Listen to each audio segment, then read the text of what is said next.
गगनपुर राज्य के राजा सूर्यमोहन की इकलौती बेटी राजकुमारी मधुमती बेटी है, फिर भी राजा ने उसे बचपन से ही राज्य परिचालना के उपयुक्त करके ही बड़ा किया। शास्त्र और अस्त्र दोनों में ही मधुमती की बराबर क्षमता है और उतनी ही तेज है उसका दिमाग। इसलिए बेटी के विवाह योग्य होते ही सूर्यमोहन ने आयोजन किया स्वयंवर सभा। आओ बेटी। पिताजी, आपको परेशान करने के लिए माफ कीजिएगा, पर मैंने सुना है आप मेरी शादी के लिए स्वयंवर सभा का आयोजन कर रहे हैं। हाँ मधुमती।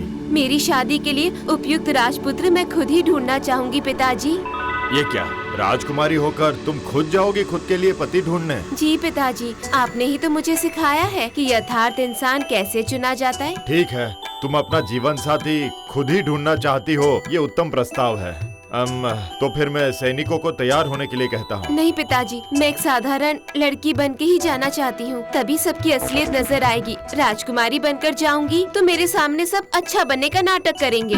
वाह, तुम्हारी इतनी समझदारी देखकर मुझे काफी अच्छा लगा। तुम्हारी इच्छा पूर्ण हो।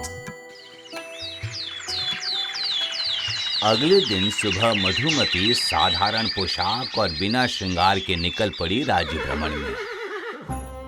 अरे, आप रो क्यों रही है? मैं हमेशा के लिए थोड़ी जा रही हूँ।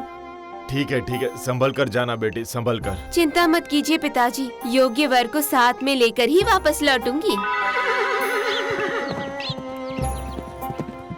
राज्य भ्रमण में निकलकर मधुमती पहले जाकर पहुंचती है वीरपुर राज्य में। आश्चर्य है, सुबह से जहाँ कहीं भी जा रही हूँ वहाँ हर कोई सिर्फ शरीर की शिक्षा ले रहा है और कोई शिक्षा तो ले ही नहीं रहा।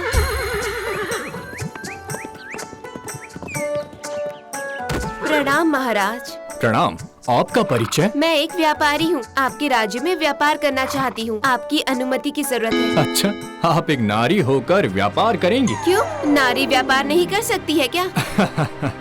किसी भी काम के लिए शारीरिक क्षमता की जरूरत होती है, इसीलिए मेरे राज्य का हर बच्चा बचपन से ही शारीरिक विद्या और अस्त्र विद्या सीखता है। केवल शारीरिक विद्या और कुछ भी जरूरत नहीं है? नहीं, पर अगर ऐसा ही है तो अगर मेरे इस पहलवान को हरा सकती हैं, तभी आपको व्यापार करने की अनुमति मिलेगी। यहाँ तक कि कोई किराया भी नहीं लूंगा।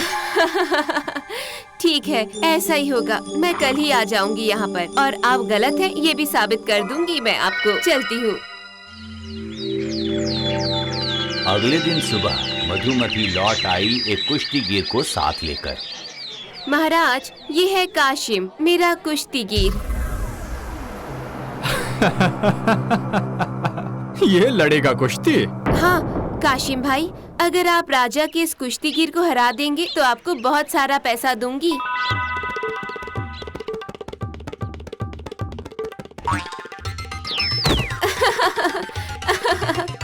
अरे ये है काशिम भाई, आपके राज्य के सबसे बड़े व्यापारी। हाँ महाराज। अरे बाप रे, मुझे सिर्फ व्यापार करना आता है महाराज, कुश्ती नहीं है। अरे बाप रे। महाराज वीर कुमार, साबित हो गया ना, व्यापार करने के लिए कुश्ती ना आए तो भी चलेगा। केवल शारीरिक क्षमता के आधार पर सब कुछ नहीं पाया जाता है। बिल्कुल सही है, मैं आज तक गलत समझ रहा था। चलती हूँ, प्रणाम। घोड़े के पीठ पर सवार होकर मधुमती आप पहुंचती है एक और गांव में। ये क्या, रास्ते में मैदान में कहीं पर भी एक भी बच्चा नहीं है। यहाँ के बच्चे खेलते नहीं है क्या? कहाँ है सब लोग? ये मैं क्या देख रही हूँ, ये लोग रास्ते में बैठकर पढ़ाई कर रहे हैं। चलो सब लोग बोलो, चल रही है गाड़ी दन दन। वो देखो आया है कौन? आप कौन? जी मैं एक बंजारन हूँ। अच्छा, इस राज्य के बच्चे हर वक्त पढ़ाई करते हैं क्या? हाँ, राजा का हुक्म है, इसीलिए यहाँ बच्चे दिन रात पढ़ाई करते हैं। खेल कूद कर वक्त बर्बाद करना राजा को बिल्कुल पसंद नहीं है। बुरी बात, ऐसे तो बच्चों का बचपन छिन जाएगा। अच्छा, राजमहल किस तरफ है? हाँ, वो उस तरफ। धन्यवाद, प्रणाम स्वीकार कीजिए। मधुमती जाकर हाजिर होती है महाराज के दरबार में। प्रणाम महाराज। कौन हैं आप? क्या चाहिए आपको? मैं बच्चों को चित्रकला सिखाती हूँ। यहाँ बच्चों के लिए चित्रकला की पाठशाला खोलना चाहती हूँ। क्या नहीं नहीं, यहाँ के बच्चों के पास चित्रकला सीखने का वक्त नहीं है। मैं चाहता हूँ कि वो पढ़ाई लिखाई करें, क्योंकि शिक्षा के बिना राज्य की उन्नति असंभव है। आपकी बातों से मैं पूरी तरह सहमत नहीं हो पा रही हूँ। केवल किताबी पढ़ाई से राज्य की उन्नति नहीं होती है। साबित कर सकती हूँ कि आप गलत हैं। महाराज, आपने सोने का पहाड़ देखा है क्या? ऐसे किसी पहाड़ का अस्तित्व नहीं है। ठीक है, कल सुबह आप तैयार रहिएगा, मैं भी आऊंगी और आपको सोने का पहाड़ प्रत्यक्ष दिखाऊंगी मैं। हाँ। कहे अनुसार अगले दिन सुबह महल के छत पर उपस्थित होते हैं महाराज और राजकुमारी मधुमती। किताब रखकर आप पूरब के आसमान में देखिए महाराज। सोने का पहाड़? जी महाराज, सूरज की किरणों से बर्फ वाले पहाड़ को कहते हैं सोने का पहाड़। मैंने पहली बार जीवन में ऐसा दृश्य देखा।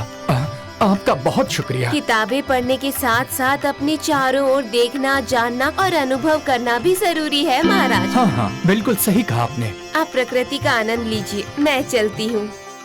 सुनहरी रोशनी से उज्जवल पहाड़ की ओर मुग्ध होकर देखते रह गए महाराज और अपने लिए वर ढूंढने मधुमती निकल पड़ती है उनके अगले गंतव्य राज्य में। तो क्या मुझे अपना मनपसंद राजकुमार नहीं मिलेगा? ये सब सोचते सोचते मधुमती आप पहुंचती है राजकुमार के राज्य में। वहाँ पर पूरे राज्य में सिर्फ खुशी की लहर थी। हर कोई खुश है यहाँ। वाह, चारों ओर कितनी खुशहाली है। आह, बहुत अच्छा लग रहा है।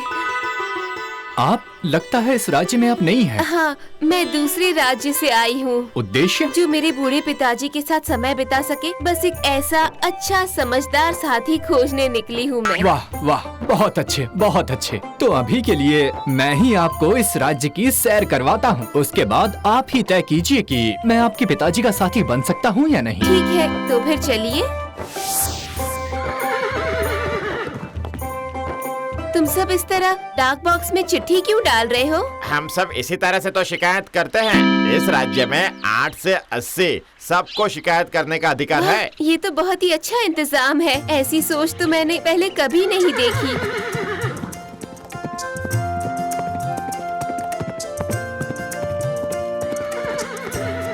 अरे छुटकी, तुम ये क्या कर रही हो? ये सारे बीज उठाकर दूर मैदान में फेंक कर आऊंगी, ताकि नया पेड़ उगे और चारों तरफ पेड़ की संख्या बढ़ती जाए। वाह, ऐसे राज्य के राजा न जाने कितने अच्छे होंगे, है ना? सोचकर ही अच्छा लग रहा है। समझ गया।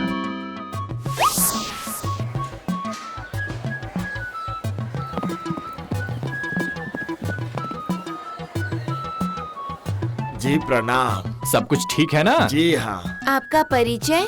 जी मैं पहले भीख मांगता था, पर महाराज ने सारे भिखारियों को अपने खर्चे पर हाथ का काम करना सिखाया, तो मैंने लकड़ी का काम सीख लिया और वही काम करके पैसे कमाता हूँ और महाराज को थोड़े पैसे देकर उनका हिसाब चुकाता हूँ।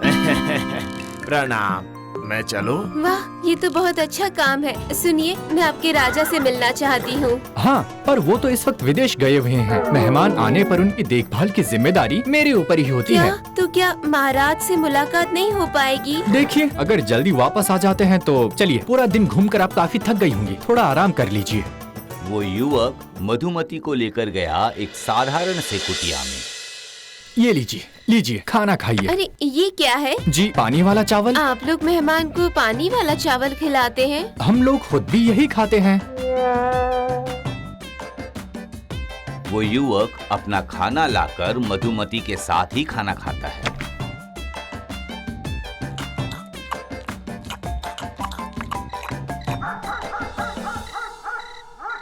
जमीन पर भूसा बिछा देता है सोने के लिए। मधुमती का वो वाला कांटा छिपा देता है भूसे के अंदर। आइए, अब आप आराम कीजिए, सो जाइए। क्या इस भूसे के ऊपर? हाँ, यही तो हमारा बिस्तर है। ये कैसा इंतजाम है? ये लोग इस तरह से मेहमान नवाजी करते हैं क्या? ये कैसी मेहमान नवाजी है? मैंने जिंदगी में कभी पानी वाला चावल नहीं खाया, भूसे के ऊपर नहीं सोई, पर सच भी तो नहीं बता सकती मैं।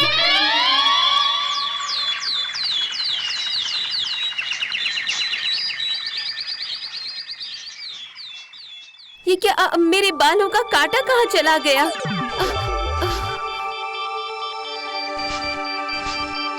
अरे कहाँ गिर गया? कहाँ है? कहाँ है? उफ, थोड़ी देर हो जाती तो मैं पकड़ी जाती। कौन? मैं ही इस राज्य का राजा हूँ, रूप कुमार। मतलब? मैं अक्सर साधारण पोशाक में लोगों के साथ मिलकर उनके सुख दुख की बातें सुनता हूँ। आपको देखकर समझ गया था कि काफी दिनों से आप बंजारन बनी हुई हैं। ज्यादा चलने की आदत नहीं है और आपका घोड़ा काफी कीमती विदेशी घोड़ा है जो सिर्फ एक राजा के पास ही हो सकता है। धत तेरे की, आप समझ गए थे। बहुत ही साधारण खाना और सोने के इंतजाम से आपने बुरा नहीं माना। इतनी तकलीफ में भी मानकर चलना आपकी अच्छी आदत है। आपने धैर्य रखकर भूसे में से उस बालों के कांटे को निकाला है। इसका मतलब है कि किसी भी काम में धैर्य रखने की क्षमता आप में है। अपना परिचय दीजिए। मैं मधुमती हूँ, गगनपुर की राजकुमारी हूँ। मैं अपने लिए वर ढूंढने निकली हूँ। वाह, मैं भी अपने लिए योग्य पत्नी ढूंढ रहा था जो एक साधारण मन की असाधारण इंसान हो, आपके जैसी। बिल्कुल आपके जैसा। मतलब? आपके जैसा वर तो मुझे भी पसंद है। सच में? ठीक है, तो फिर अब राजमहल में चलते हैं। हाँ चलिए। उसके बाद दोनों घोड़े पर चढ़कर निकल पड़ते हैं गगनपुर की ओर और तभी रोशनी से पूरा आसमान चमक उठता है और हवा में बजने लगती है शहनाई।